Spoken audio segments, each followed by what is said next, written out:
If your pool is overflowing from heavy rains and you're wondering, is there anything that I should be doing here? Like, should I get a pump and go out there, or should I use the pump from the system, and should I pump down some of this water because it's like overflowing all the way to the pool deck? And most of the time, the answer is no. Like, pools are unique, and there's different kinds of pools and different geographic areas and different weather elements to be concerned with, and that's why pool professionals exist. But in a generalized sense, in a YouTube video like this, you usually don't want to drain down your pool when it's overflowing.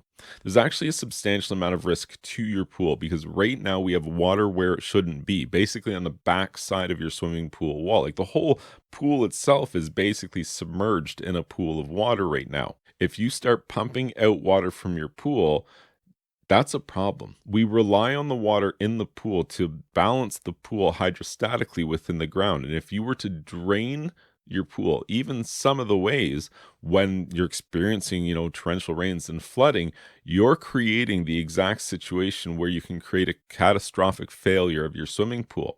And if yours is of like the vinyl liner variety and it can't lift right out of the ground like a concrete pool or a fiberglass pool potentially could in a circumstance like this, you can still all but guarantee your liner is going to float.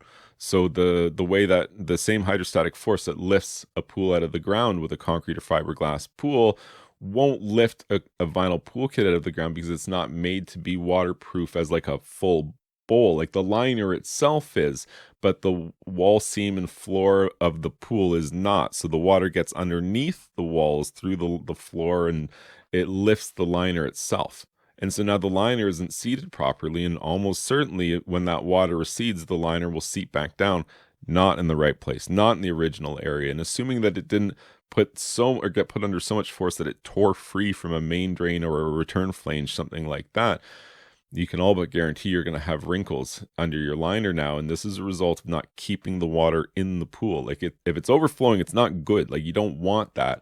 But I would not go out and start lowering the water level in my pool during a big rainstorm. I would wait until that rain's over and all the water's receded and all that stuff. And now I'm going to go out there and I'm going to think about pumping out a little bit of that water, discharging it nowhere near the pool. You don't never want to pump it out to an area just adjacent to the pool. You always want that discharged water to be somewhere remotely located from the pool itself. And, if I could, I might wait a day before doing that. But here's something that you could do. If you've had rain like that and overflowing like that, you can guarantee that you've got no chlorine left. Even if you had really high chlorine levels before this event, you probably have no chlorine now, because if the pool's filling right up to the edge, yes, it's overflowing, but you're also getting backflow of dirt and debris, and your planter gardens and all that stuff is now going to be sitting in the bottom of your swimming pool, and your chlorine demand is going to be through the roof. You can just go out there and hit it with some shock. As soon as it stops raining, basically, I would go ahead and give a heavy chlorine application to the pool in anticipation of the fact that it's going to be dirty as heck right now. If you found this information helpful, please be sure to like this video and subscribe to my YouTube channel. And you can check out my website, swimmingpoolsteve.com.